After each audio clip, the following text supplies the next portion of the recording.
What's up, YouTube fam? Where's my Soul Tribe at? I'm looking for them. Where they at? I hope everybody's having a good day. I started off my day today by shaving and cutting my lip. I almost wasn't going to record a video, but I said I'm not going to let a busted lip stop this. So I'm going to jump right back into when I was in the hospital. I know the last time I did a video, it was I got deviated from everything because I was talking about my buddy passing away and everything. Uh, I took the week off last week and got my bearings back, I guess you could say. So when I was back in the hospital after the motorcycle accident, uh, I had spoken about the prosthetic guy who came in and he gave me a prosthetic I couldn't use, and charged the insurance for it, so the insurance wouldn't then cover a second leg that I was gonna need, and I had no idea what was going on. So I did my 14 days in the first hospital. I did the 7 days in a burn unit, 7 days on a regular floor. I got transferred to St. Charles Rehabilitation Hospital, and I was gonna go and spend the next 2.5 months in there. So I get there, I get put on a peds unit. I'm like I said, I was with kids that had cancer, little kids that they weren't gonna make it too long, and it was sad because their lives didn't even start yet. Uh, so I'm in the hospital. I have a leg I can't use. I'm in a wheelchair when I'm getting around. I got a cast on this hand for my broken thumb. I got a cast on my left hand for my shattered wrist. I got pins in this finger to fuse this finger back together. It never, it's not straight. I'm lucky they saved it. Otherwise, I'd be missing 3 fingers here. And man, that would suck. So I got 2 casts on, no leg. I'm in a wheelchair. What am I doing? You know what I mean? I'm not pushing the wheels on the wheelchair with the cast. That's not gonna work. And I just get in a wheelchair and I figure it out. I got rid of the little leg thing that my right leg would sit on. The left leg thing it wasn't there, so I was just in the seat. And I figured out that I can move around that hospital in reverse. So I was in the chair. I was pushing backwards with my right leg. So my right leg was, giving me like the thrust to go backwards. So I would shoot through the hospital basically in reverse, looking over my shoulder, making sure I wasn't going to hit no walls or anybody walking down the hallway. But I got really good at getting around, like quickly, and I was able to. At the time, I was able to leave the floor, go outside, smoke cigarettes, hang out, get fresh air, sit in the sun, cry, whatever was going on. Go out with my friends, they, like I said, they were up there every day, and man, 2.5 months. So every day I'd be doing therapies, and I'm in a wheelchair. I'm in front of the weight machine, the pull down bar with the weights in the back, and I got the middle of the thing between my 2 fingers here, and I'm using whatever I could use on my left side, and I'm pumping out these weights, and not bullshit. I was doing like 80, 90, 100 pounds, like I was gonna keep my upper body, and I was gonna keep my right leg as strong as possible because I had no choice, So I get on the leg machine, the leg thing you kick out with the weights in the back, and one-legged, I'd be pumping the weights up and working out my leg, working out my upper body, doing whatever I was told to do in physical therapy, and then some. So and then my reward for all that therapy after it was all said and done every day was my friends visiting me in the afternoon, bringing me up pizza, Gatorades, smoking weed with me, take me outside. Like that was what I looked forward to. Like that was my only escape from what felt like prison. Like nobody likes to be in the hospital. Let's face it. Nobody likes to be in the hospital. So I did what I had to do. I'd say I was probably about a month in to being here, and a second prosthetic guy comes in, that works with this hospital. His name was Rob Biaggi. He was the owner of North Shore Prosthetics and Orthotics. And he came in and he basically told me, listen, I know your situation. That guy does that a lot to people, and it's messed up. He gets away with it. I don't know. He said, I'm going to offer you your next leg. This is something that costs like, $20,000, $30,000. I know I'm not going to be able to get any money out of your insurance. I'm not going to be able to charge you. I'm going to give it to you for free. All I ask is for you to remain loyal and stay with me. And I was like, yeah, absolutely. So like someone that would do that, I instantly knew that this was going to be my guy. He was going to be my guy for the next 15 years until he sold his company to another great guy, and I just transferred over with the company to him, and man, it's been great. It's been great. I love these people. Like the prosthetic company that I'm with now, like they're doing prosthetics for dogs that are amputated. Like their hearts are in the right places, and these are the people that I need in my life. Like these are the ones I'll never forget. So he said he was gonna make me a leg and go through that whole process, and it took every bit of 2.5 months before I got my leg and it was ready for me to get into. So for 2.5 months, every day, physical rehab, eating what I could eat, hanging out with the kids, the trying to just be there for them, and smiles, and playing with them, whatever they needed to be happy for the day. Like I was willing to do. Like I've always had a huge heart for children. Like the angels, like they bring smiles to your face everything they do. Until they get older and they become little wise ass punks, and then it just gets annoying. But I'm talking about little kids, right? so, so I do my 2.5 months, and the day that they gave me my prosthetic leg, I put it on. I got into the bars, the parallel bars that hold you up while you're walking. I did that a couple times, and then I told him, give me a cane. I grabbed the cane, and I started walking with the cane, and nothing was gonna stop me. Like that that was just, it was in my head. Like finally I could be up on two legs, and I'm gonna do it. So I stayed in the leg. I really I went right.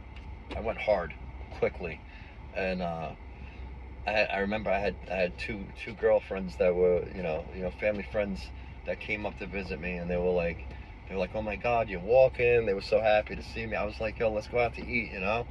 So they took me to a steakhouse.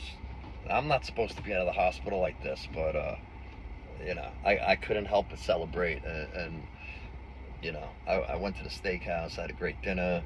They took me back to my neighborhood. I went to another buddy's house where all my friends were hanging out. I got out of the car. I started walking up to the house, and I just remember them screaming like holy shit, he's back on his feet. And like everybody was so happy for me, and I was happy for me. So I stayed out, hanging out till, I don't know, 2-3 o'clock in the morning before I went back to the hospital. And I came back to the hospital, and I wasn't, like I said, I'm not supposed to be out like that. They had no idea where I was, and you know what I mean. And the nurses and whoever was on the floor that I was cool with, they didn't really like yell at me or anything, but they were like, yo, you messed up, like, you know what I mean. I was like, yeah, all right, whatever. I go to sleep. I wake up 3 hours later to a doctor over my bed screaming at me, like I open my eyes and I just see this dude yelling at me, and I snap. I snap right away. Who the fuck are you talking to, bro? I'll hop out of this bed and fuck you up, bro. You're not my father, bro. Like, you know what I'm saying? Don't talk to me like, you can't be leaving this hospital, and da-da. I said, I don't give a shit. Sign my papers. I'm out of here. I'm done. So that day, I left the hospital, and I shouldn't have. I should have been there at least another 2 months easy, rehabilitating and learning how to walk better and stretching, and I wasn't in the right mind frame, like I said back then, like the depression and it was heavy. It was real heavy. So, I just wanted to be out of there. I didn't want to have to answer to nobody anymore. I left there completely cut off of medications. I wasn't taking any. I didn't want I didn't want pain medications. I did not want to be addicted to opiates. And I came out, and the only vice and pain medication that I had was marijuana, and I used it for medicinal reasons. I I don't know who feels what kind of way, but that shit helped me. That helped me with the PTSD. It helped me with the depression. It helped me with sleep. It helped me with pain. Like as best as it could. I mean, don't get me wrong, pain pills would have been better for what I was dealing with, but I would rather just tough it out and suffer that way than go the route that I knew that pills and that path would take me. So I came home. I was not even home a month, and my mother, she treated this whole accident and shit and what happened to me. She treated it like it never happened. Like dust it off, kid. You'll be all right. Type of attitude. And she's just doesn't have compassion or empathy. She's a covert narcissist who just she doesn't have that love in that heart. Like it's just not there. Like it's just like a soulless person that I've had to call my mother my whole life. Like so I'm just gonna keep going into this like that. I'm gonna trigger warning. I'm gonna bring up traumas. I'm gonna bring up shit I could talk about. I lived through it. I worked through it. I healed through it. I'm okay with it. So I could honestly and openly talk about the traumas that I've been through, and the goods and the bads. So like my whole life growing up with my mother, she was overprotective. She made the rules. What she said goes. If it wasn't done perfectly, it was just nothing was ever good enough. No, I was never good enough. I was never doing enough. I was never getting the right grades, and I don't know. She likes if she was trying to live vicariously through me. I don't know what the fuck it was, but like it was over the top, and that's why like my teenage years, like 14 to 18, like when I said I was depressed, I was constantly punished. I didn't have like a social life. Like they fucked a lot of things up for me growing up, like as far as my self-esteem and my confidence, and you know my freedom, and being able to become my own person. I had to break rules and do like bad things. Like the only time I could go and have fun with my friends and have any kind of social interaction was in school, and cutting school, and going and smoking pot and playing handball, and just doing what kids do, like things I would have been doing after school, had I not come home to being punished. Like I'm talking fucking full semesters, and the whole school year. There's no going out after school, and like who wants to live like that as a kid? Like, you know what I mean? Like that shit is over the top. So it made me rebel, and it made me do things that really I wouldn't have done had I just had a normal upbringing. My father was fucking old school Italian with anger issues. He was not an alcoholic or a drug addict. He was a sober dude, but he had fucking anger within him. He was he lived a life. He lived a long life of hardships and tough times. He was a tough bastard.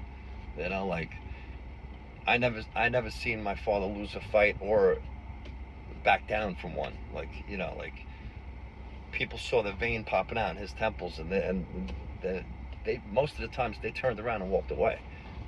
So when I seen the vein popping out of his head, I knew I was in for a beating, and I got plenty of those growing up too. So the abuses and the traumas, like, they came from both ends, you know. So what does that create? You know what I mean? Yeah, I love psychology, so I know what the books say, and it took me 40 years before I really started doing the in-depth research into childhood traumas and narcissism and codependent victim mentality, way of thinking, and what's created from narcissists. You know what I mean? It's either going to be a codependent victim who's a people pleaser and always wants to go above and beyond for everybody before himself. Has to be perfect. Has to be. I don't know. People pleasing.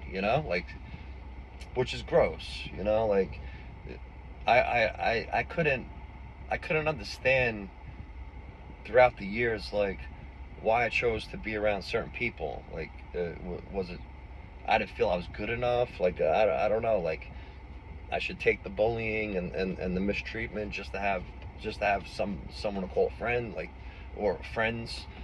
Like,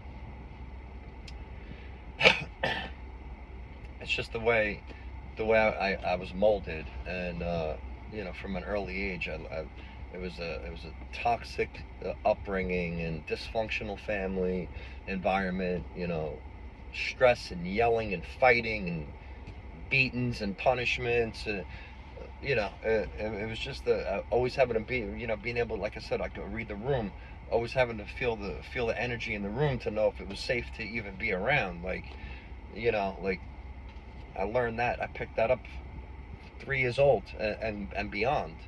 So PTSD started at an early age and was undiagnosed until I was 41 years old. I didn't want to face the facts that that there was certain mental issues that I had to deal with. Um, the anger issues and the depression and the way that the emotions flip flop and the suicidal thoughts, and like I said, the codependent victim mentality, plus the victim mentality from being a victim to even more, worse traumas. Talking about the motorcycle accident, it was just shit piled on shit on piled on shit. But I always had a huge heart, pure intentions, loyal, committed. Like, I really, I've been a good person to a lot of people my whole life. I show up with a smile. I go above and beyond. Like, that's what I was groomed to be, right? So even if they were the people that I shouldn't have been going out of my way for, I still did out of loyalty. So yeah, I kept people in my life around way longer than I should have. It just it really took going through major things in life, like the major thing with the motorcycle accident. All the friends that were with me during that time, those were the people that I was going to remain loyal to. Like that meant so much to me. Like,